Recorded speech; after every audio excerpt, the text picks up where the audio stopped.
programang ito ay rated SPG. Striktong patnubay at gabay ng magulang ang kailangan. Maaaring may masiselang tema, lengguwahe, karahasan, sexual, horror o droga na hindi angkop sa... Dok Annalyn, paano ba yun? Babalik na sila. Ikaw ba may plano ng bumalik dito? Abangan bukas sa Abot Kamay na Pangarap. Tuwang-tuwa naman itong mga kaibigan ni Annalyn na ibinalita sa kanila na balik Apex na nga ang mga ito na magtatrabaho dahil daw kay Ma'am Giselle ay nakakabalik na muli itong sina Nurse Karen at Nurse Evan. At dito naman na sumagot itong si Doc Antonio dito kay Annalyn at nagtanong na ikaw ba Annalyn ay kailan mong bumalik dito sa Apex Hospital? At nagulat naman sila nang biglang sumagot itong si Doc Lendon Javier na sinabi na hindi.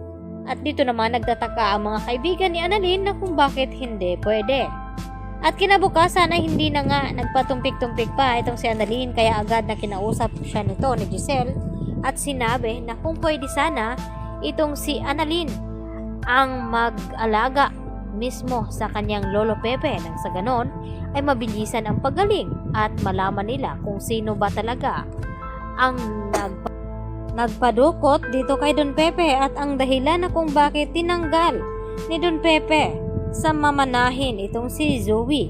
Kaya porsigido na rin na makabalik sa Apex Hospital itong si Annalyn at dahil sa pakiusap sa kanyang ama na si RJ na kung maaari ay bumalik na itong si Annalyn dito sa Apex Hospital dahil wala na nga itong si Moira na magpapahirap sa kanya. At syempre hindi naman matatanggihan ni Annalyn ang kanyang ama at lalong-lalo na itong kanyang tita Giselle. Kaya mas gustuhin na nga na bumalik ni Annalyn dito sa Apex. Lalo na't nagiging maayos na ulit itong pakiramdam ng kanyang ina na si Lynette. Pagkatapos na tumira itong si Lynette dito sa dati nilang tinirhan ay malaking tulong na unti-unti na nga umaayos ang kalagayan nito. At nagdesisyon na nga itong si Lynette dito na kay Carlos na balikan na nga nila itong kanilang bahay nang sa ganon ay harapin na ni Lynette itong trauma na dapat ay kakalimutan na niya. At dahil dito sa mga natanggap na blessings dito ni Annalyn ay nagdesisyon itong si Annalyn na sana magbakasyon daw muna sila ng kanyang ina at nang sa ganon ay makakabanding niya ito at makakalimutan ang lahat ng trauma na nangyari dito sa kanya. At dito nga nagpabook na itong si Annalyn at magtungo dito sa Japan kung saan ay matatagpuan din dito ni Annalyn itong sina Zoe at Moira dahil sa takot ni Moira na baka magising daw itong si Don Pepe at masabi sa kanila ni RJ at ni Sel na kung sino nga ba ang nagpakidnap sa kanya. Kaya agad na tinawagan ni Moira itong si Zoe na magpakalayo-layo daw muna sila at magbakasyon upang maiwasan daw nila itong takot na naramdaman ngayon. At hindi naman nag-atubili na sumama itong si Zoe dahil masyado na rin itong stress sa mga nangyayari sa kanya.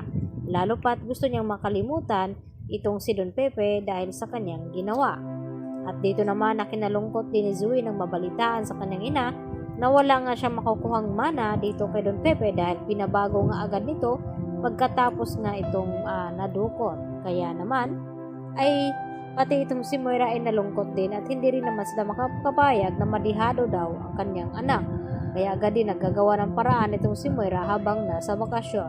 Kaya agad na nakipagsabuatan na naman muli itong si Moira dito kay Carlos upang humingi ng tulong na matulungan ang kanyang anak na si Zoe na makalimutan lahat ng kanyang dinadalang problema ngayon.